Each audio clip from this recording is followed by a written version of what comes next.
Hello and welcome back. It's the Full 40 with Chris, Willie, and Trevor, part of the Nova Insider Network and brought to you by Homefield Apparel. So real quick, guys, like the Homefield drop happened. There's a new bomber jacket, light blue. It is with the old V logo, the 1985, that one that Trevor's got on his hat. That logo, light blue, it with a I think it's got the Wildcats across the back. Wildcats across nice the back. Striping. It is on its way to my mailbox right now. Gorgeous. Chris, something important real quick. Can you pronounce the jacket name again? What kind of jacket is it? A bomber jacket? Okay. What? You heard it. You heard it, Trevor. You said bomber. Which I wasn't going to say anything. It was a TJ Bomba jacket. Yeah, that was yeah.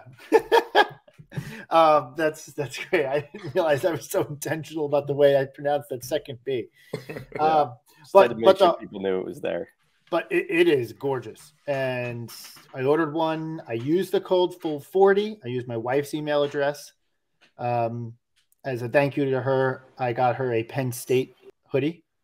And so that was my thank you. And then I bought a bunch of gear because that wasn't the only thing that I bought.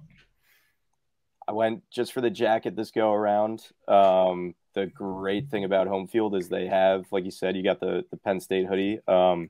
They have all the schools that are important to my family. So I'll be making a Christmas run for sure. But all I cared about right now is the bomber jacket. I was showing people in the stands at the game, talking it up, getting a lot of buzz over it. The light blue is clean. It's fresh. I'm excited. Yeah, I didn't buy the jacket yet. I bought a T-shirt this time, but I mean, I'm loving it. I'm excited about the deal. What I think I'm going to do is I might just go rogue and start buying like a bunch of shirts for teams I don't even like. Honestly, you just might see me start repping random teams on this. Catch me next week in like a Valparaiso shirt. Like that might be what my move is, kind of going from here on now. Any school that Villanova beats, Willie has to buy a T-shirt. And let's see if we can get Willie broke by the end of this. Willie is going to have 40 shirts. 40-0, baby. I'm going to buy multiple Georgetown shirts. Yeah, there you go. I was like, how does that work? Every school that like Villanova gets confused with for people who aren't familiar with Villanova. So Vanderbilt, Valparaiso. I've gotten that a lot of times. Like, oh, that's in Villanova. That's in Nashville. I'm like, you're thinking of Vanderbilt. Or it's like, oh, isn't it like the middle of nowhere? I'm like, you're thinking of Valparaiso. I don't know where that came from, but we know Willie won't be getting a Liberty T-shirt. No. I will not be. Are we getting a Nova Southeastern? Oh, yeah. Nova Southeastern. Yeah. Nova Community College. The University of Northern Virginia. I don't know if that's a real place. Not to be confused with West Virginia or the western part of Virginia. Exactly. Yeah. Okay. Speaking of the western part of Virginia, game of the week, JMU beats Michigan State. That's a great transition. Everyone give him a round of applause for that. That was good. Which was the broad highlight of the non-Villanova games that happened for the first two games of college basketball season. But yeah, to wrap that up, full 40 worth with a new email, get you 15% off that sweet bomber jacket and anything else in the store. So moving on to the game, because we finally got to see what the 2023-2024 Villanova Wildcats look like. The pavilion was rocking, especially at one particular moment. But the pavilion was alive and rocking, and things seem to be back. Are we back? Like what are the takeaways from this game? Obviously, a pounding of of American is not going to tell us a ton, but we learned. I feel like still we got a lot of new information. Got to see the guys play, whatever. So go ahead, guys. What were your takeaways from the game?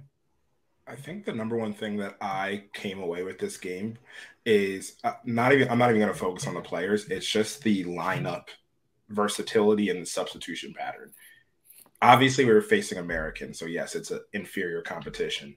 But Kyle did a really good job of like getting deep really quickly. Like, I think we can begin to start to look at like we are gonna go 9 deep, and it's going to be our starting 5.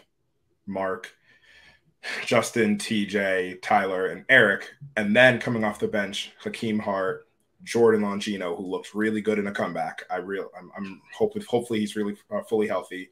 And then Hausen and Ware. I can say pretty confidently those will probably be the 9 we see most every game. Now, Hausen and Ware, I feel like their minutes will probably be the ones that fluctuate the most depending on matchups, depending on fouls, flow of the game. Burton only played about 20 minutes today or on Monday because of foul trouble. He got in a couple of just like ticky-tacky fouls, so there's like less minutes for him. That's where I'd expect to see them. So one, just the ability to go 9 deep and like actually feel like it was a normal 9 deep. Like eventually Nana and Chris came on, but that was just more blowout time. That was something I was really proud of. And then the other thing was just all the different lineup variations we saw. Because we can go 9 deep, there's so many different lineup variations. It's not just 9 deep, but it's 9 deep where every single player is interchangeable more or less. Like, honestly, outside of Armstrong, I think everyone on the team is versatile to play like 2 to 3 positions. Like Mark is basically your 1, or sure, he can be a 2. But when Mark's on the floor, it's like he's very designated to being the 1. Every other player had played multiple positions, whether that was Burton playing the 5-4-3, Dixon playing the 4 and 5, Ware playing 4 and 5. Everyone had a lot of versatility to them, and I was really excited to see that. And that led to length. That led to, while there was defensive communication issues, it led to a lot of just really interesting defensive play. I was happy about how we looked. I was happy about the flow. So for me, that was one of those games where I was very proud of just like, it looked the way that it should. It wasn't like, oh, we kind of looked weird and then like we pulled away. It looked the way that it should have, and we played the way that we should have. So that's what I came away with, that looking thinking really good of like Kyle's management of the lineups and then our lineup versatility. I mean, on the length and the versatility point, I'll just say that I think this team has a high defensive ceiling. Clearly not there yet. There was a lot of issues, especially in the first half. It was messy at points, but which is fine. It's always messy. Every year we come on here and say the defense is messy early, and we all know it's because the switching defense is tough. You got to communicate. It's just it's a lot of, there's times where you're supposed to switch. There's times where you're supposed to not switch and cut above a screen. There's just a bunch of stuff and wrinkles to the defense, and it takes time to learn. But the fact that every player can guard 3 to 4 positions, honestly guard them, not just like, hey, we switch, we don't care, we'll switch Dixon on to the 1, like whatever. Like, I mean, like all the guys in the middle of that roster can go almost 1 through 5. Right? Like, and the fact that they have that capability will put us in a lot of positions where we're not going to get mismatched to death by teams. Like, it's going to be difficult. Now, the communication has to improve, can be expected, especially with a lot of new faces in the program, but I have a high faith in the ceiling of this in this defense. Let's just hope that this team can get there, and that's on Kyle, as well as the leaders on the team, to make it happen. Now, Trevor, you were there. Tell us about the Fin. I heard that there's a little drama about the concessions, but tell us about the Fin. What did you see live? What was the vibes like live? So yeah, I was there. One of my friends had an extra ticket for me, so I happily drove out for it. Immediate first impressions were, oh, it's great. Like, you know, same old Finn for me. Upon walking around, I turned a corner and the concessions are totally revamped on at least the second level, that it's all like self-serve now on at least one side. I don't know if I did a complete lap. But they took out the concessions on the area by where they have the San Antonio Final Four court on the wall. That's now a bookstore outlet location where you can get a custom jersey made. Oh, They have a heat press and blank jerseys that you can get, whatever number and, your name or specific player names made then and there, which was pretty cool, I thought. I know Wells Fargo does that for Sixers, Flyers. I'm sure the other pro sports arenas do that too. So that was pretty cool to see. Somebody mentioned that they wanted a Bamba jersey immediately, and I was like, well, if you go around the corner, you can get one made. The serve yourself concessions, that's a thing now. You just pick out whatever you want from the fridge, go down and pay at the computer. I'm not going to bring up what I texted Willie about. He got really angry about it. I guess I have to bring it up now. They do ask you if you want to tip yourself, essentially, because you are serving yourself. So there will be a prompt to ask if you want to tip on it. I suggest do what you have to do on that. Why are you so anti-service workers? I'm not anti-service workers. It's just I'm doing the work here. You've earned it. I have earned the tip. Yeah, so that was interesting. I know Eric the dad tweeted that he was a little upset about how let's not put words in his mouth. He spoke factually. He was upset that he got some stale popcorn and a bottle of a lemonade, and it was like $20. So that's reporting facts, I think. He did not say he was upset. That is not fact. He tweeted that he bought stale popcorn and a lemonade, and it was $20. Yes. Infer from that. That is all he said. That's all he said. That's know all your he facts, said. bro. But it was good to see. I didn't actually get a chance to talk to him. I saw him from across the section. I got to meet Tommy Scoops in person. That was fun. Listen to the Mainline Minute, brought to you by No Insider Network. It's got a new episode out today. New episode tonight as we just speak. happened. The pavilion was loud, especially in that hectic scramble for the loose ball, everybody diving, taking multiple bodies out with him, the Dixon block on the other end. It got loud, which was fun.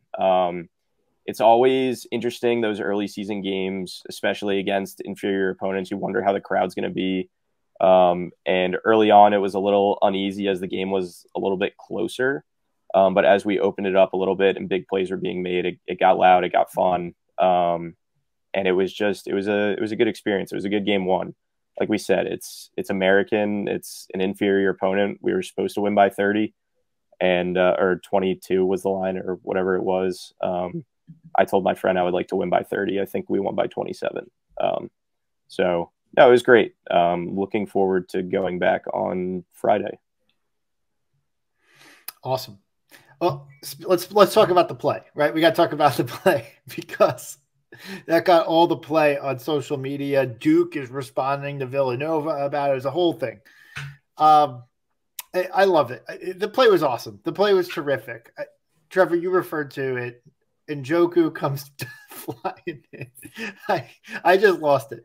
Okay, it was a Burton or Bamba tip into the backcourt. Yeah. Bamba dives for it, then Burton dives for it, and then Nana came in he slipped 10 seconds too late. Yeah. sliding into home and just completely obliterated the American player. But the best part was it was in the backcourt, right in front of the Nova bench. And they had to hold, the coaches and everybody were holding each other back because everybody was up and screaming in all the players' faces that were diving all over the court. It was for Villanova fans and just program people, that was pure ecstasy of this is what we mean when we say 40 minutes of Villanova basketball. That was kind of, and haters will be like, it's just, people diving for, who cares? But no, that's if you know, that was what it was all about. Hausen had to be held back so that he didn't run onto the court, basically. And then the block on the other end, the transition three, American needed to talk it over, timeout, just the place exploded. It was absolute pandemonium. I think there was more excitement for that play than any of Cam's posters last year. like the Penn one, like just the level, because it also built. Like it built up. You had the dive, then you had the second dive, then you had the oh crap! You had to pause, and then you had Nana almost kill someone. Yes, then you had Nana almost kill, and then you had they're about to score a layup on the other end, and then whether it was Eric or Justin, I can't really tell who got a little piece of the ball. Then that happens, and then Burton comes in transition. It's just like fuck it, I'm putting this up, and then hits a transition 3-ball. Like it was just everything that you wanted it to be. So it was a really fun play, just to see live. That transition 3-ball reminded me of one of my favorite players of all time, Miles Powell. True. Honestly, one of my favorite non-Nova players of all time. This is Miles Powell podcast. He's my favorite player that's currently suing his former. It has a history of being a Miles Powell podcast, in fairness. I like the story that when Coach Wright was like, hey, I'm glad you're finally leaving the Big East. And he was like, well, I mean, you've won 2 national championships since I've been here, so I don't like – I'm not sure how I'm the problem. Also, like, it wasn't a backhanded compliment, but in that frame, you're like, right, because you guys have done so poor. Like, yeah. All right, so like, here's the thing that I'm just gonna try and summarize it really 40 like high level, right? I'm talking business terms, right, from a 40,000 foot perspective. But in seriousness, like the biggest takeaway that I had is that at least for one game, and it is just one game versus American, it felt normal again. It felt like, hey, okay, like. If I had to project off of one game and one game only, like, okay, if last year was a blip, right? But like, obviously we need to see how they play against better competition, how they play in their turkey tournament in the Bahamas. Like, we got to see all of that. But it was for one moment in time, for 40 minutes in time, like it was Villanova basketball is back, baby. Right. Like, and that was the transfers appear to have bought in, which is key. And the guys that stayed bought in. That was the biggest thing for me to see. You worry about that from year to year, especially if, we heard a lot of buzz about Nana. He didn't really get to play until game was decided, second half, under 10 minutes left. But all those guys diving all over the place, like the culture is still there. And that's what I think was the biggest like relief. Like, okay, for, like you said, if for one game only, like, this is Villanova basketball. The new faces have bought in. The returning faces are upholding the tradition. So that was really cool to see. But seriously, someone got in Bamba and Burton's ear and said, "Do the diving thing because the fans will really love you for that." Right? They're like, if you see any ball hit the ground, dive. Right? Like, write down. Like, put that down in your notes. Dive. It worked. I'm a sucker. I'm such a sucker for it. Everyone's such a sucker for it. And it was great. They could have scored 0 points. Like, oh man, I saw them do that. They're bought in. I respect that. There are 2 things that I kind of really liked from this game. One was Hakeem Hart. I know I said Burton's my favorite player and like on the team like already. I kind of called that like a couple weeks ago. Hakeem Hart might be number 2. He just does it all. Like, you want to talk about the definition of a glue guy, you can already see it. I loved every minute when he was kind of being the lead ball handler. I loved his efficiency kind of being off the side of it. Like, I liked how he got us in transition. I was a very big Hakeem Hart fan from this game. It was a really good first introduction. I think he finished 11, 6, and 3, just like real balanced. And then the other thing was just in general, like the ball was moving well. Like, I don't think it got too sticky. There are a few like post-ups, but that was just kind of like what it looks like. We actually had 7 post-ups on the day, so it wasn't like an absurd amount, or post-up possessions, I should say. So it wasn't like an absurd amount, but I think overall, like, I just like looked at it and I was like, this is like moving just well enough. There wasn't the classic, drive, kick, drive, kick 3-ball motion that we had, but like there was enough drive, kick, couple passes around the perimeter, find an advantage, and then kind of go in the lane. That was really positive. And then honestly, like if we talk about passing, when you talk about the team passing, you have to call out Eric Dixon, who displayed a level of passing that like we've never seen from him. And not just that, we always knew he could pass, but there was a lot of on-ball reps with him driving and creating for others that we didn't see, which for anyone who cares about the draft, if Eric's going to be an NBA player, that's one of the things that you want to see from him. that was a really positive thing. We were playing American, so grain of salt, but his ability to pass was another big surprise for me. Yeah, I mean, look, alpha dog of the game. There, you could pass it to a lot of different candidates. Dixon was mine. Like Eric Dixon was just like such a difference maker on every end of the court. Like they had no answer for him offensively. I thought he had a good defensive showing. He is, as we said earlier, that he looks like he is more light on his feet. He is fast. Moving like he's light on his feet. That guy is walking on air. Right? He was turning corners that like I have never seen from him before, and just getting to the pump fake drive was like, it looked like you were watching it on 3x speed compared to last year. Yeah, he went end to end on one play. Yeah, literally came down with a rebound, just drove it end to end, like couple moves, and goes up high for a layup. He could have absolutely dunked it in motion. He didn't. He kind of just laid it in nice softly, but like he absolutely could have dunked that ball. This guy is, I mean, it's kind of like, in a way, almost like Gillespie-ish, where it's like every time you think a player is kind of like, hey, he's really great, and he must be at his peak, right? He just finds more. And the bag of tricks is crazy deep right now. And the passing. He had 3 passes. He had the one whip. It didn't end up converting. Bamba should have gone right up with it and kind of up faked, which fine, like whatever. But like that whip pass that he threw that ball probably like 100 miles an hour to Bamba inside. That thing flew off his hand. Bamba pump fake under the basket. Like that's the classic Villanova guy, catches it right at the rim instead of just going up and dunking. Oh yeah. Pump fake, dribble, pump fake, almost a 3-second violate. Yeah, that was classic Villanova. Classic Kasim Drummond, Antonio Pena play right there. That was spot on. But yeah, that pass, and then he had a couple dump downs down low where he almost kind of got into a little bit of a 2-man down low in the paint, or caught a cutter that I didn't even see the guy coming, and he's like dropping dimes like around. Like he was unbelievable. He was absolutely unbelievable. And if that's what we're getting from Dixon this season, holy fucking shit! Watch out, Big East, because it is going to be the Dixon show in a big way. Well, you got to watch out because Soriano is 100% 3-point shooter now. He did drill 2 threes. We'll get to that. It was interesting to see. Yeah. No, Dixon took it to another gear, and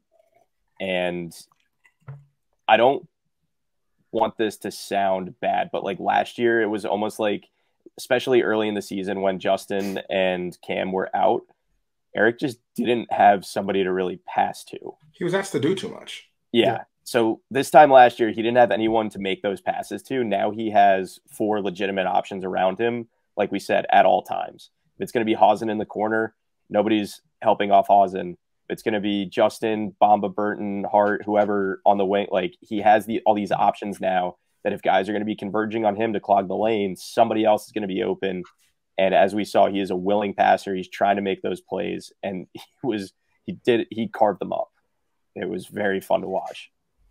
And whispers, he played a little bit of the 4. Yeah, just a little bit. He and Lance played together a bit. I think he and Nana were on the court together too. Like it was, that was fun to see. He's playing his natural position. Yeah. It took 5 years, but he's there, baby. He played 4 finally. But he was terrific. The Shaq Fit Man play of the game, I think, has to go to the whole fucking kit and caboodle. Though Lance Ware made an early entry for it. But I think it has to go to the play, right? Like it's already the play of the season. Are you talking about Lance Ware's block? Yeah. I mean, or his dunk. No, when I think I'm talking about the block. It was a first half play. So it was on the other. He had a first half play where he caught the ball, he got to the rim and like stepped through, just dunked on this kid, like baptized this guy, which is what I thought you were talking about. I was talking about the block on the other end. Okay. Yeah. Where he almost like sort of let the guy go around him a little bit, but then just absolutely stuffed him to like a turkey. Yeah. No, I agree. It's first of all, it's we're keeping it as the Shaq Fit man play. Yes, it is the Shaq Fit man play of the week. We will think about another name, but speaking of naming rights, did you see Jay with Right Way for the road? Yeah, I did. Yeah, Jay was there. He was hiding in like the mid-lower bowl area, across from the Nova bench. Somebody pointed him out to me, and like I had no clue that he was at the game. Somebody pointed him out like halfway through. He was liking what he was seeing. I don't think he was texting at halftime or anything like that. So it's always good. Kyle wasn't checking his phone. So, yeah. But yeah, Right Way getting named, I think dedicated, I guess, before the St. Joe's game on November 29th. So that'll be cool. Free throws looked fine. Everyone shot free throws. I'm like just thinking about things like, I think if we made our free throws, we would have won by 29, I think. Missed 2, I think 2 or 3. I can't remember. Unacceptable. But yeah, other takeaways. I mean, look, Willie said that he was pleased with, he really liked Hakeem Hart's game. I predicted that I'd be this kind of guy going into the season and kind of on the tail end of last year because he was the first transfer. But Bamba, man, I am going to be hitting the la la la la Bamba meme a lot this year on Twitter. Like I just love everything about it. He is absolutely yoked. He is massive. He is massive. He's long. He's athletic. He's almost like a cross between Dylan Ennis and like strength-wise, like almost like an Admiral Schofield from Tennessee type of guy. He is so chiseled. Absolutely chiseled.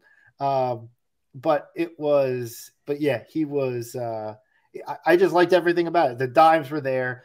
The 3-point shot, they were talking on the broadcast. So Trevor, you wouldn't have heard it, but they were talking a lot on the broadcast about how they've been working on the speed, how quickly he gets into his shooting motion. And quick, the release was pretty quick. He shot the ball well. He had a couple shots from fucking South Campus. And so yeah, I love that. And guy can get up, super athletic, defends well. Like he's everything that I look for in a Villanova player. Like after one game, I'm already ready to say it. If we want to nerd out, he had the highest net rating of any player. So yeah, there's also there you go. Thanks. That was my next question. Bam. So paint touches from Marquette will he'll like what I said. I wouldn't know. He probably blocked me. That's Anonymous Eagle. That's Anonymous Eagle. It's a different guy. Paint touches is cool. Yeah. The other guy who I'll just call out, not that he needs to be mentioned, but Justin Moore he scored the first basket, just very steady, just in control. When he was on the floor as the guard, so Mark Armstrong started, which was an interesting takeaway. We'll see kind of how that progresses throughout the year. Armstrong didn't have a super strong game, but he didn't make any real mistakes either. I didn't think he played poorly. No, he was the first sub out, I want to say, after like 3 minutes. For Longino. Right. Who looked good. Longino looked great. Justin, I think anytime that he's going to be on the court, it's just going to be tricky for Mark because Mark is the guy you want to let loose and let run. And Justin, it has that methodical pace to his game. And as we saw, he's like, no, I'm going to back this guy down from the foul line extended and get my shot. I would like to see more passing from Moore. But like we said, it's one game. I mean, if we want to talk ball, Justin Moore had the worst net rating on the team. So should we cut Justin Moore? That's my comment. Like, I don't know. But the cool thing about Justin is that he and Eric, to both of them, kind of know when, like, okay, these guys defensively are stretching us way out. They're coming way to us. And now's the time to go down low. Like, they're reading defenses really well. It happened a lot early with Justin Eric, because we struggled to score a little bit because I think we wanted to get the ball whipping around and moving. And those guys just went down low and just started beating the brakes off of them on the post ups. And then finally it loosened up, like, I don't know, right around 10, 20 points into the game, it loosened up and the ball started whipping around. But like, it's almost like it was like a football team establishing the run so they could move to the aerial attack. Yeah, that's like the perfect example, actually, I think. Yeah, super methodical early on. And then that opened everything else up. Yeah. All right. Was there a pass the fucking ball award? I don't think so. The refs were letting everybody play. I didn't think Kyle had short. I think the only time that I felt like there was like a short leash was Hazen got caught on, like, he made like a poor decision on a high pick and roll, which led to a step back three or something like that. And then he got yanked, I think, almost immediately, which was like the only time that I thought like, oh, he kind of has a short leash, he being anybody on the court. The good thing with that, though, was and obviously we're playing American. We didn't go to zone when Hazen was in. We stayed man. So that was positive. He was chasing, he was fighting over screens and running around like a crazy person on defense, which he did last year too. But it was more so he was scrambling last year, it felt like. Yeah. This go around, it seemed like he was intentionally like, no, I know where I have to get to, and I'm getting there first. He did cut under that one screen, and he did get pulled. I kind of agreed with the pull. Like, Jay would have done the same exact thing. Oh, absolutely. But I agree. It did seem like for the whole rest of that game, he was there and doing what he had to do defensively, which is good. Like, it created issues last year for the team. Obviously, they were less deep, but like, create issues when you wanted to play Hazen because you wanted to get some buckets, you wanted to get some three balls in the air, and you had to slink into a zone defensively. It's just not what we do. So it was tough.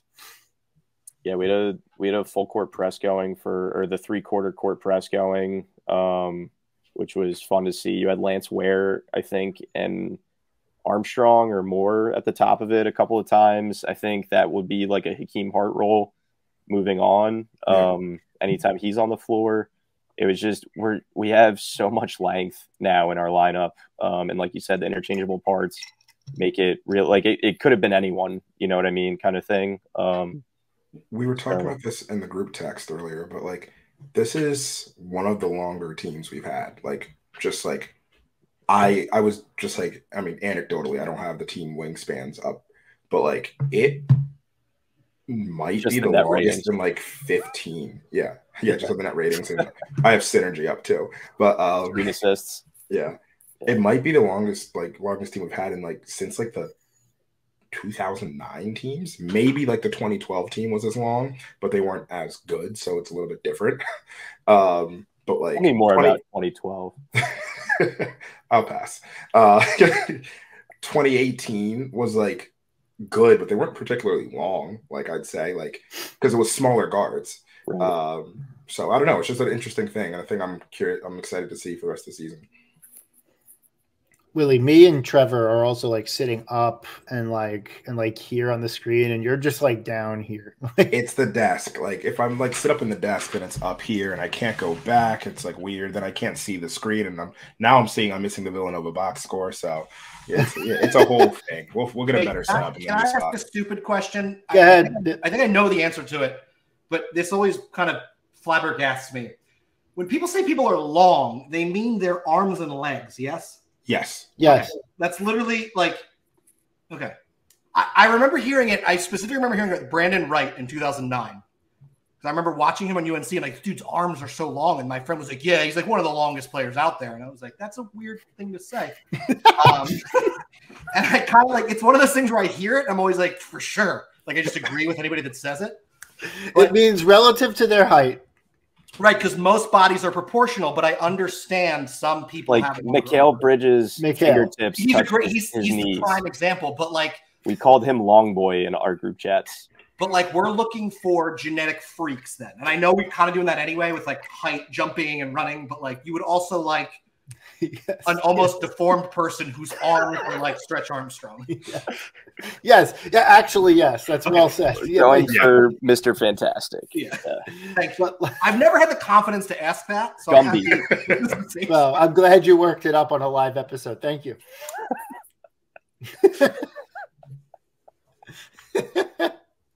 But yes, that's what it means. Right? So there you go. I'm glad we got that answer. That's terrific. We've made some progress today. It's the first time we've ever educated anybody about anything on this podcast. So don't get used to it. All right, let's talk Lemoyne, the Fighting Dolphins of Lemoyne. Yeah, they got absolutely blown out by Georgetown yesterday. I know I said I would watch. I did not watch. So tell me a story. What happened? What was the situation? What did they look like? Did Georgetown actually look good, or are they just that bad? They made Georgetown look really, really good. Which we did that last year, so we know how that feels. Or no, Georgetown made us look good last year. Yes, that's what I meant to say. Yes, and then we almost made them look good. We almost lost Georgetown roulette last year in the MLK game, but right. They look really bad. I don't have any big Willie. Do you got a scouting report on this, or are you just going with the Ken Palm? Ken Palm says we have a 99.9% chance to win this game. So I did as much. I didn't watch the game, but watched some highlights. It just looked like Georgetown was overwhelming them physically. That's just what it was. Lemoyne could not shoot. There was open shots that were missed. They missed a lot of threes, but it was just physically they were overwhelmed. Georgetown home court advantage. Yeah. I'd imagine the same thing will happen with us of physically overwhelming them. Maybe they get white hot from three, and we're here on next week talking about a JMU type loss where I will walk off the Verrazano's Narrows Bridge. But beyond that, it was just they were outmatched. They might be fine in I think NAC, right? Yeah, they might be fine in the NAC, but they're not meant for Big East play right now. At least this early in their D1 career. That was the quote, right? Their coach said, "Yeah, there's D1 and then there's Big East basketball," and yeah. I think that says it all. And that is true because, Big East basketball, Big East and Big Ten are historically very physical. Right. It's just that's just what it is. And it's an introduction to D1 basketball. And you got that from Georgetown, who, of the last 10 years hasn't been that physical. But Cooley's always had physical teams. So I'd imagine Georgetown would just be physical in general. And then you have us with whether it's Shaq Fit or what are we calling the new strength coach? Do we have a name? Is it Jack Mack? Is it MacFit now? MacFit, McFit. McFit. I don't know. McFit. We don't know yet. We don't know yet. That's why we don't have a new name. Whatever it is, we're just still the same yoked team that we've always been. So I'd imagine we're going to see a lot of that. Even if the shot's not going down from us, we'll be able to just out physical, overwhelm them. Georgetown out rebounded them by quick maths, 23. So that's kind of where that's going to come in. So this is a chance for, I think Eric could have a 20 and 20 game. A Burton double with rebounds. It's just going to be one of those, depending on how long they play. But this will be another good game to kind of work out some kinks in there. Ken Palm's got the line at 44. Oh wow, that high? The Ken Palm line. So usually, yeah, especially this early in the season, Vegas kind of holds true to Ken Palm. So I would expect the line to be somewhere around 40. I would bet the under on that. Why not? The under, or you're betting for Lemoyne? Yeah, I'd take Lemoyne plus. It's 40 is a lot. Yeah. Well, we'll see what actually comes out to be, but 40 is a lot. But if we made our free throws, we would have won by 30 the other night. So yeah, 40 is a lot. Sure, but yeah. Trevor, they're fucking free. That's what I'm saying. They're cheaper than the popcorn. A lot Take cheaper. $20 cheaper. And then we got Penn, because we're not going to be back until after the Penn game. So we got the University of Pennsylvania Quakers in our first game of the new Big Five organization. And that is at the Palestra. They're playing at Penn. 12-point favorites by Ken Palm there. 88% chance of winning that game. Willie, have you done a deep dive on them yet? Like, what's their answer for losing Dingle? Schlackert. Clark Schlackert's supposed to take a leap. They kind of leaned on him a bit in the last game, I believe. I mean, it was John Jay University that they played. Schlackert had 14. So that, and then good old founding father action. Yeah, like they I would say, up on Bucknell today. Oh, okay. I haven't looked at that game yet. Yeah, they won. They beat Bucknell by 19. Okay, yeah. So that I mean, we know Penn's going to be well coached. We know they're disciplined. They're also old, which is another like issue. Not issue, but just another thing in their hat. They're rolling out two seniors and like five juniors. So like they should be good, but yeah, everything will kind of run through Clark Schlackert. How did Schlackert do today, Chris? I'm not looking at that right now. I'm on Ken Palm, so I don't have. Okay. Let me see if I can just stall. Let me see if I can get the box. 11 points. 11 points. Okay. 5 rebounds. So that's good. Tyler Perkins had 24 points. Tyler Perkins. Okay.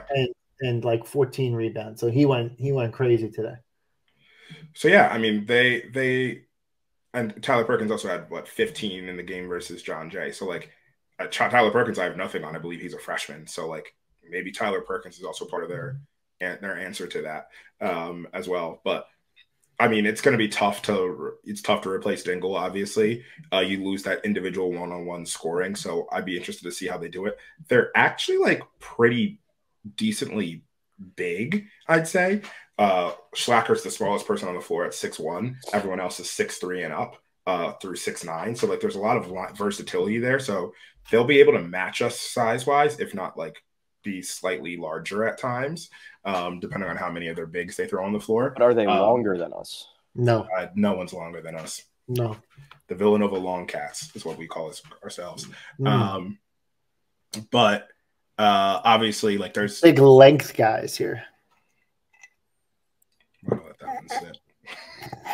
We're just gonna let that one sit, ladies. I'm drinking tequila. It's tequila. I'm drinking tequila.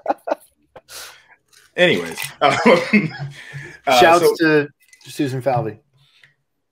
Shout out Susan Falvey. But yeah, so there's a bit more like length, or not length. Jeez, now you got me thinking about length. They have a bit more size across the board. What they lack in like the individual talent of Jordan Dingle, I think they'll make up with like just continuity and being older. But like it's one of those games where I could see us rocking like 25-25 for a bit, and it's like, all right, what's going on? And then we pull away in that situation. But that's what I really got on Penn right now. Going to be doing a little bit more of a dive on our fourth opponent, the University of Maryland, where I'll have a little bit more prepared for that. They have some great names on their roster. Maryland? So I'll just call that out. No, I'm talking Penn. Penn, yeah. So Schlackert, you keep saying Schlackert. So that's a good one. Tyler Perkins, that's a very good but like normal name. I like this guy's next name, Cam Thrower. I like that. I like Augustus Gerhardt. Augustus Gerhardt's a great name. Johnny Walter, so close to the Scotch. So close to the Scotch, Johnny Walter. And then they got a guy named Reese. Anytime you got a guy named Reese, that's good. I like that. Reese McMullen.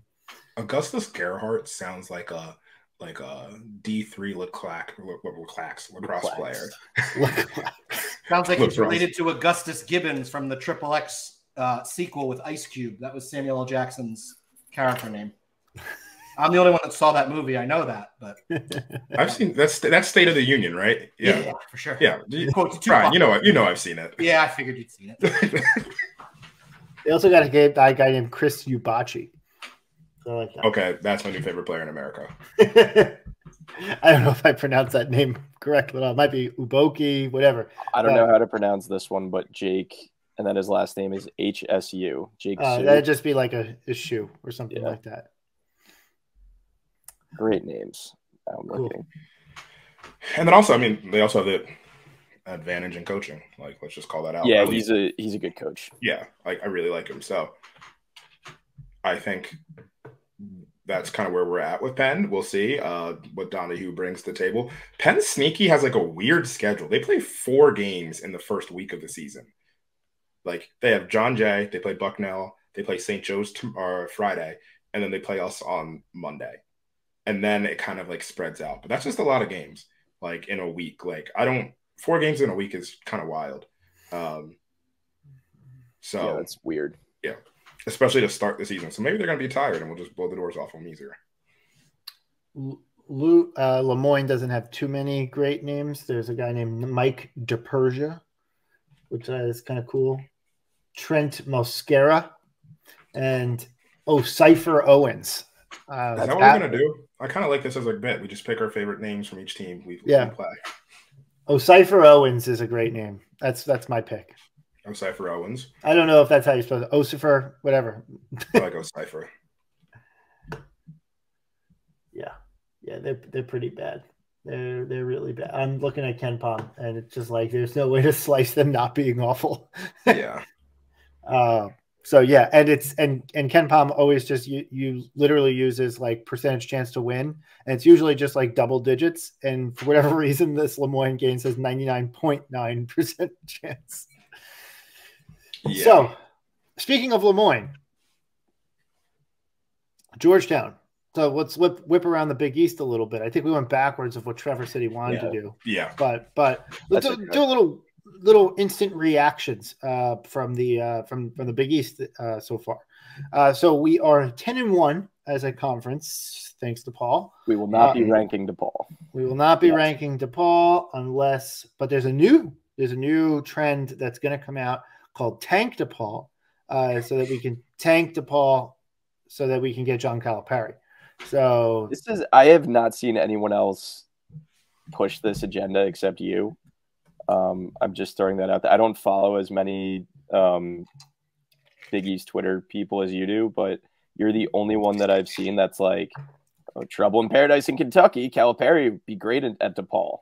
Like you're the only one pushing this agenda that I've seen so far. Let's say it this way.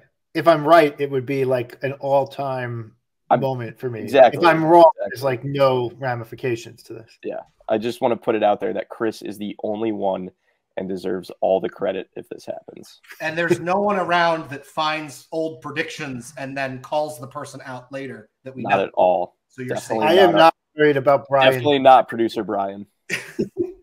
That's my favorite. No one, especially not the guy who literally produces and listens to every word I say.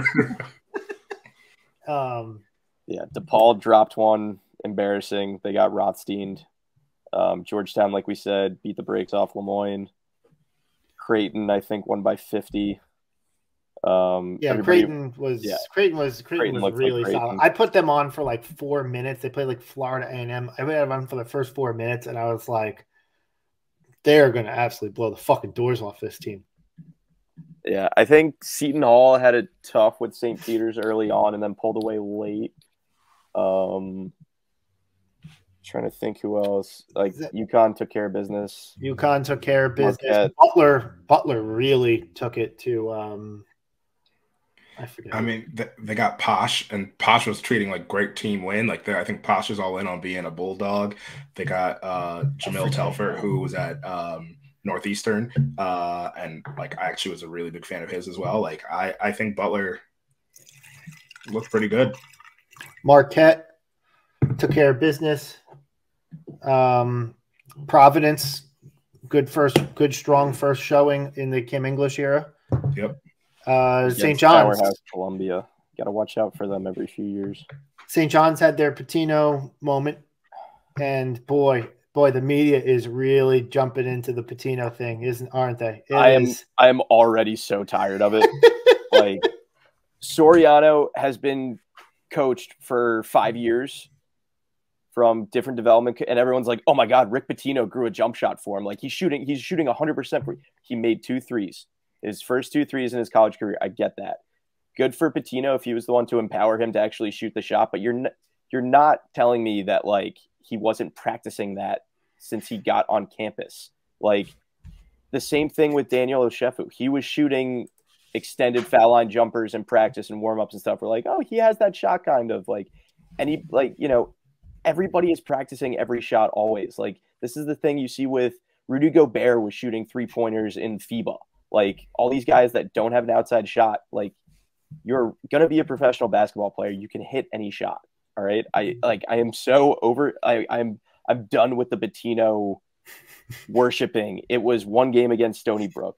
You won by 16, 20. I don't know. Like the media is driving me crazy. We're going to get an immediate kind of gut check with them because they play at the Garden versus Michigan on Monday. So I think we'll get an immediate gut check on it'll that. Be a reality check potentially. I don't think Michigan's that great. I don't think Michigan's good either, but if they win, man, oh man, the media just fucking sent it. It's gonna be like the beginning of the You're gonna have to save like 2 or 3 minutes for me for every pod just to like complain about the Pitinoifying of the Big East media. And like people that I like and respect are singing all these praises, and I'm just like, oh my god! Like Rothstein put out a 3-minute highlight clip with the Godfather music behind it, which I will say that's like okay, that's his bit. He did the same. I thought the video he made for John Shire with the Secession theme music was actually pretty funny and pretty cool. I was like a little bit jealous because we still don't have like a Kyle Neptune-ism. I think Rothstein's tweet was just like Villanova looked like old Villanova. They won by a lot tonight and shared the ball. I don't think we've gotten to the point yet where we have like a thing for Kyle Neptune. And I'm jealous that John Shires is really cool. Yeah, but I am Pitinoifying the media is going to drive me crazy. It's so good though. The coaches are so good, and it's so much fun. I know, but it's driving me crazy. I didn't hate what I've seen from Pitino thus far. No, like I haven't been like that in on like the media like blowing it up. But like when Pitino was talking about like having fun coaching, I was smiling. I was like, yeah, I'm glad you're having fun. No, I'm not saying he's doing anything wrong. I'm saying the media's coverage of what is happening is driving me crazy. Okay, Pitino has been fine in how he's handling everything. It's cool that he's like, we're St. John's. We're going to play in big arenas. They want to do a game in Arthur Ashe Stadium next year, which would be insane. Which would be really cool, yeah. I would go to that. I think they're trying to like set it up against Duke. Like that would be really cool. Pitino is fine. It's the media portrayal that is driving me insane, to be fair, to be clear. And I'm done. Yeah. Here's the thing. It's a little bit of an easier storyline than pushing the Cooley storyline, because with the Cooley storyline, you got the Providence fans going absolutely fucking bonkers. So it's like I think they feel more comfortable pushing Pitino, which it is hilarious to be like, hey, of all the people, Rick Pitino is the easier storyline to push this right now. We're pushing our prodigal son who did nothing wrong in his time away from the conference. He has done nothing wrong ever. Yeah, let him enjoy his 13 seconds of fame. He always gets out to fast starts, which I think is awesome. Like he's quick right out of the gate. That's the joke I just made. I know, but nobody reacted, so I get to take it. Brian really hammered it. It was really, you didn't do a good enough job with it. I said 13 He said the 13 seconds, which is more specific. But you should have said 15 seconds. But the joke has to just blast off right away. So you just need to... There was an article about Ed Cooley that came out on The Athletic this week. Dana O'Neill wrote about his like daily walk routine and how a part of his walk is going up the stairs that they used in The Exorcist, which is like so poetic and just perfect for him for what he's dealing with from the Providence side of things. Do you guys think because Papa John is no longer a Louisville booster that Rick Pitino brings him into the St. John's fold? New York is known for pizza. That one Syracuse booster was a free agent. So there's kind of a precedent set for boosters switching teams. I think Papa John is going through his own issues right now. But it'd be nice to kind of get a little rehab tour like Patino has. Like people, I think he's too toxic. Yeah. I mean, New York loves pizza. I don't know. You guys are closer to New York than me. So Patino is gonna get like some. Barrows is king of New York pizza. First of all, it's my favorite slice. My favorite slice. It's an authentic piece right here in Times Square. I don't know what Patino's ads are going to be in the city yet. I haven't seen any, but it's coming. Yeah. So I guess like stock up, stock down, 1 game reaction. Anything change so far for you guys in terms of your expectations in terms of where teams might finish in the conference? I'll start. I thought that Georgetown was going to be last. I'm now seeding that DePaul will indeed finish last in this conference. So that's my one thing. I'm still on team, tank DePaul for Calipari, but yeah, they were bad. They were really bad, and Georgetown looked at least competent, granted against a bad opponent, but competent nonetheless. So I think that Georgetown will finish ahead of Paul in this year's. Okay, that's not just me. Chris is. No, Chris is freezing. Other than that, it's finally not me. I'm back. I think I'm back. Okay. Yeah, all right. It's not you. Other than that, us. I feel like I think I had us at like 4th or 5th. I think we have every chance to be probably top 4 still, but like.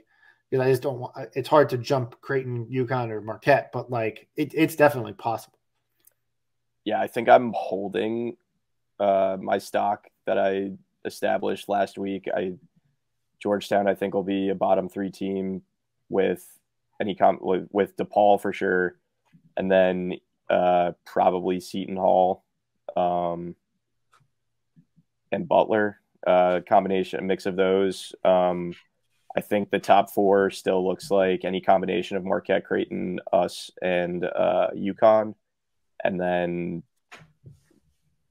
Providence looks good, I guess. So Providence to lead that next tier with St. John's and Rick Pitino, the savior, and everybody else. I'm holding. You're holding. Yeah, really? I'd say I'm holding on basically everything. Maybe I'm like looking at a little bit more Butler stock. Just like I like what I've seen I like what I feel like. I like seeing with this team, and like I like Posh. I like some of the pieces, but like not enough to buy anything. So I'm basically holding on everything. I'm still anti-Creighton this year. I'm putting my stake in the claim. I'm anti-Creighton, which totally means they're going to win the title. So go bet that. I'm in on November, Posh, but you have to remember this guy tends to have issues in January and February. Up and down and up and down. I'm going to buy now and I'll sell in January or December, right before it happens. There you go. All right. But yeah, nothing else really. Yeah. So, I mean, I'm just excited. College basketball is back. Oh, I have one other thing we got to talk about. This media thing with like Jeff Goodman puts out an article, Seth Davis retweets it and says, yeah, whatever, blah, blah, blah, blah. Like, oh, we need better games in week 1 of the college basketball season. I've made my thoughts clear on this in that I don't care. I like the first week I'm happy for first week, kind of like get the jitters out, play worse opponents, whatever type things. I'm a diehard. I pay attention anyway. Their commentary is like getting the other fans involved. I don't think those other fans give a shit till Thanksgiving anyway. So like at best, but curious to hear your guys' thoughts if you guys have any different opinions on the week 1 games. I tend to disagree with Seth Davis and Goodman in general. Out of pocket. Yeah. out of that's usually my philosophy. I'm with you. I think, if if certain team, like the Champions Classic kind of thing every year, where like the second or third game suddenly is like Duke and Kentucky or Indiana and Kentucky, like whatever the big names that do have those games annually, like cool. I get what they're saying, but you know, they likened it to like all the other like professional leagues having like Super Bowl rematches in week 1 and stuff like that. But like you have to remember, like the Jets play the Raiders in Thursday Night Football this week, as like that's the premier game on Thursday or next week, whatever it is. Like there's duds all over the place. So I don't really follow their logic. I'm fine with the warm up till Thanksgiving and then turning the corner. It's a long season. I think Thanksgiving is when it should happen. I like the fact that Thanksgiving is kind of solely the NCAA's. Like football happens on Thanksgiving Day, but that entire week is college basketball.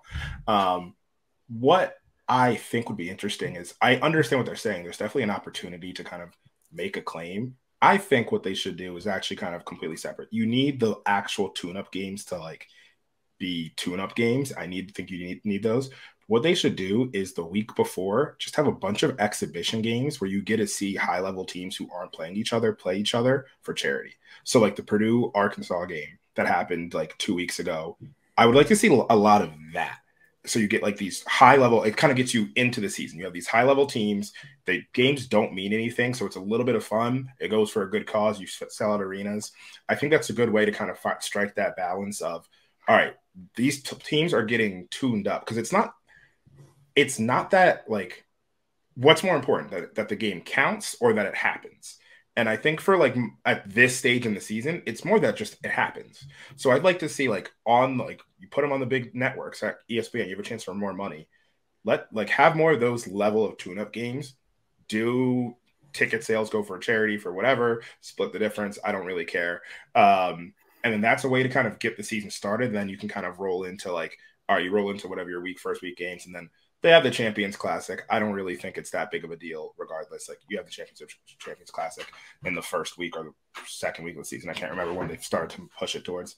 So overall, like, I don't really think it's that big of a deal. But if there was something cool to do, it's an opportunity to take a swing and do something different.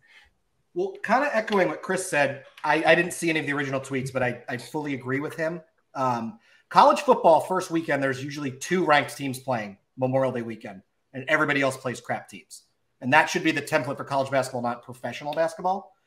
And the other thing, whenever teams lose early and there's seeding for the tournament, it gets thrown out anyway. You'll always hear, oh, that was the first week of the season, so it doesn't matter. So why play relevant games when they're treated as irrelevant later? Like, I agreeing with what everybody said here, it seems like just they're complaining for something to complain about, and they're the first ones to throw out a really good team's November loss because it was in November, as if that's not part of the season. Like, well, and not, they just want like some big splash because they think it's going to get people back into college basketball, and I just don't think they're working in a reality. Like, look, you're not going to hold them till there's only one sport that gets people back in immediately, and it's football. That's the only thing. Yeah. Conference play gets people back a little bit that are more than casual, and then conference tournaments is when the casual people start tuning in. You're not going to get them 7 months early because UCLA played Illinois, like whoever. Yeah. I'm Brian, I just kind of like agree. Plus, also like, look, we talked a lot about what we like, what we saw, whatever. But like the reality of the situation is that the basketball isn't very good right now. I don't want the casual fan tuning in, because if they tune in, they're going to react like, oh, this sucks. But like, if they don't have a rooting interest and don't know the players or whatever, it just looks like a crap product at the moment, which is it's kind of the point, right? So I'm kind of the view of like, hey, like let's let the teams work some kinks out, get that out of their way, out of their belt, like under their belt, and then after they tune up for a week or two, like go all in on the turkey tournaments. Like say like, hey, this is the start of the season. This is fun. Like whatever. Like and then like there's a record, but like who cares? Like there's so few good non-conference games anyway. Why are we going to burn them in the first week of like, oh, that team wasn't ready yet? Like it's great to see those in like early December. Like, I think whenever we play UCLA, like, there's other good games going on then. I don't want that November 3rd. Like, yep. Right. And they're also the first people who say, like, well, why don't these teams play other teams mid-majors to give anyone an opportunity? Right. Well, now you're telling them to play all the big major teams to play each other week one. And, like, yeah, there's some arguments to say, oh, why doesn't Duke go on the road to play at, Quinnipiac? Who cares, right? Like, I don't care anyway. There's 300 some teams, but they can't all play each other, guys. Right. But what's great is there's a big tournament at the end where, like, the conferences don't really matter, and then it's actually easier to win than the conference tournaments. Yeah, the TV's booked. Like, the games can happen.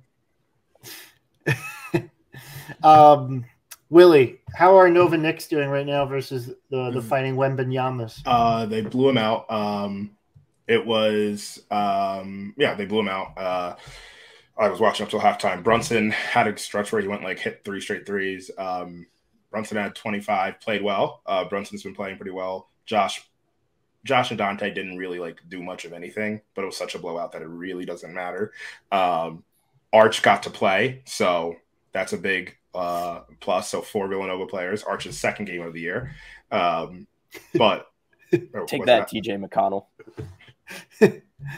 Oh man, Ryan Arch is to this year's Knicks as Chris Arch is to this year's Villanova. Yeah. I don't think just quick whipping around. Jamal Murray's out for the Nuggets, which does mean that Reggie Jackson will start, which does mean that the backup point guard will be Colin Gillespie, who's been playing well. Genuinely, if anyone hasn't watched, Colin's been playing well. He played legitimately, I think almost 20 minutes a week a couple games ago. He was getting third quarter minutes. Yeah, he's scoring a little bit, passing well. He had his first NBA points before Cam and Jermaine did, which is cool. Culture. On the Cam and Jermaine Let's side, fucking go, CG. I love to hear that. Yeah. On the Cam and Jermaine side, both of them got sent down to the G League, which isn't a bad thing. That's just what happens. Jermaine is on a 2-way, so that was naturally going to happen anyways. Cam, when you talk about playing basketball and being a young player, Cam's, I think, the 5th youngest player in the league. You need reps, and the Rockets are weirdly kind of good. They're actually beating the Lakers by 30 right now. The Rockets are weirdly kind of just good because they went and got Fran VanVleet and Dylan Brooks. And so without diving into that, there's just not really opportunity for Cam to go and play. And if you want, the way I'll describe it is if you draft a player, you play, they get molded to their opportunity. And so if you took Cam and you just put him in hey, we don't want you to do anything else, we're going to plug you in the corner, he's just going to develop like that. And that's not why you drafted Cam 20th. That's not why you would have drafted him 4th or whenever anyone was thinking about him. It's because of everything that he can do. So you want to let him go find the limits of his game. And the best place to do that is in the G League, where Cam's going to be I guarantee you Cam will take 25 shots in his first G League game. That's just going to happen because it's going to be go explore your game, and then we'll hone it down to what works, and you can work on the rest. So not a bad thing. It's kind of expected. He'll bounce back and forth. But shout out to Cam for his first NBA buckets. I think on Sunday, same thing with Jermaine Samuels, who hit a free throw the game prior, but then had a couple of layups in his most recent game. But both of them are going to be down in the G League. Kyle Lowry's just Kyle Lowry at this stage. There's nothing much to say. Old man Kyle. He's doing his thing. JRE is 1 rebound away from a double-double with the Pelicans that he signed with last week or the week before. He opted for a 2-way contract with the Pelicans where he saw a path to more playing time, I think, than other options that he had for full NBA contracts with other teams. That was the report, at least. Yeah. Well, I thought that was a weird decision, but I was like, you know what? Yeah, interesting. But, the Pelicans are one of those teams for non-NBA sickos. The Pelicans are one of those teams that cannot stay healthy for the life of them. Zion just Jeremiah started tonight. So that they're they needed depth pieces, and he saw that as an opportunity to play. I think McHale has scored at least 20 in every game so far this season. Pelicans always struggle. Not tonight, actually. McHale only had 10, but they beat the Clippers, so that's all that matters. McHale almost flirted with a triple-double, actually. And then Sadiq's been fine. Like, I don't think he. Hawks are playing well. Yeah. Hawks are playing well. Sadiq's been like a fine part of that. Overall, he's probably. I mean, I'm not looking at his numbers. I'm going to make a guess. He's probably averaging around like 12, and like just on decent numbers. Yep, he's averaging exactly 12.1. Look at me. And then like on pretty decent like shooting splits. So he's been looking fine as well. When Rob and I started this segment in 2018. There was 2 players. It was called the Hart Monitor because Josh Hart was the only other player other than Kyle Lowry in the league. I think Randy Foye was still there at that point in time. But like, yeah, it's actually fucking crazy. And maybe Cunningham. But it's actually crazy how this segment goes forever now. Yeah. It's cool. I think am I forgetting one too, or did we hit everything? Probably Cole Swider. Yeah, sure, Cole Swider. We haven't had the debate if we could lay claim. Also, another lay claim thing, like Quinterly was a one and done, so he came for the one season and then he left. So has his NBA career been going well as a former 5-star one and done guy? Yeah, he plays for Memphis. Grizzlies, another. Yeah. He had like 8 points in this game last time, but yeah. You're getting paid to play. You can't complain. Oh my God! It was his 5th choice for a reason. Yeah. Oh my God. Do we have anyone else to bully before? I mean, I can. Yeah. We can always find someone to bully. Go down the list. I mean, you want me to just rip Twitter right now? I can just keep going. Trevor, how's the women's team this year? I know that you've Nova women's team opens up on Friday at Portland, hoping to exact some revenge on behalf of the men's team last year. Portland, Maine, or Portland, Oregon? I believe Portland, Oregon. Yeah, that makes sense. They play Friday night. Pretty cool. Maddie Siegrist, I don't know if we touched on this. She came back and in the WNBA offseason will have a role as a kind of like special assistant advisor kind of deal with the women's team. Nice. So she is back on campus. I saw her at homecoming. So she is back in town, which is always good to have the greatest player your program has produced to be around. They play Portland Friday at like 9 o'clock. It looks like on ESPN Plus. Lucy Olsen season starts. Lucy Olsen's team. Oh yeah, Willie's a big Lucy Olsen loose dog, but the biggest fan. I'm so excited for her to take a leap. I just love watching Lucy Olsen play basketball. She does. She plays. She plays a fun brand of point guard. It's true. That's it. Right? Yeah, we kind of covered everything. So yeah, nothing. There's no one else to bully. I think we're good. I drank a whole whiskey. Did you whiskey or tequila? I drank a whole tequila, and I'm just about to finish a whole whiskey. So Chris is having a night. Jeez. Chris, I mean, Wednesday. Whiskey Wednesday, bro. 40. It's a full 40.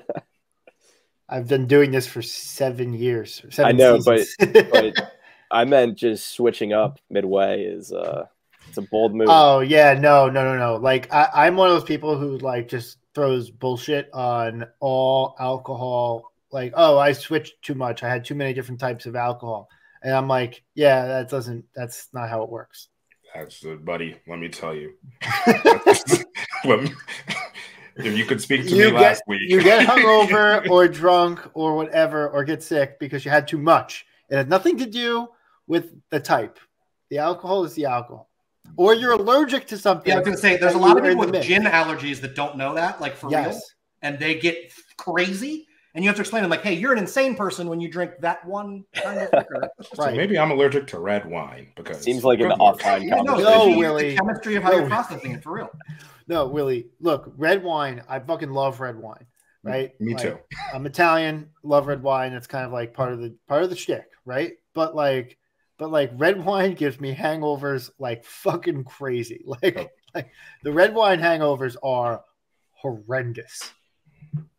Yeah, you give me some red wine and I'm liable to say something, so we don't need to talk. All right, on that note, red wine is the drink of choice for next week. I'm going to drink an episode and drink nothing but red wine, and it's going to be off the rails. I'm going to tell you. We're not going to tell you which one, but the audience will know. Yeah, judging by the fact that you're the only person who keeps any episode on the rails, this needs to happen. Sure. Willie's like, I want to talk ball. And Trevor and I are like, we want to. Did you see this thing that happened on Twitter? Yeah. I'm sitting here like, the next episode, I'm going to do a full Twitter rundown of all their fan bases. And Willie's like, can I talk about how many points Jeremiah Robinson Earl has? like. I want to talk about the scheme that the Knicks are using for Dante and Josh's action in the second quarter. I mean, if you've seen the beauty of a Spain pick and roll, baby, like it's really great. It is great, especially when they're long. Yeah, all right, we can end this. Come on. Yeah, that's exactly how this should. Ryan, put everybody out of their misery. Yeah. Thank you, everybody, for listening. And as always, let's go Nova.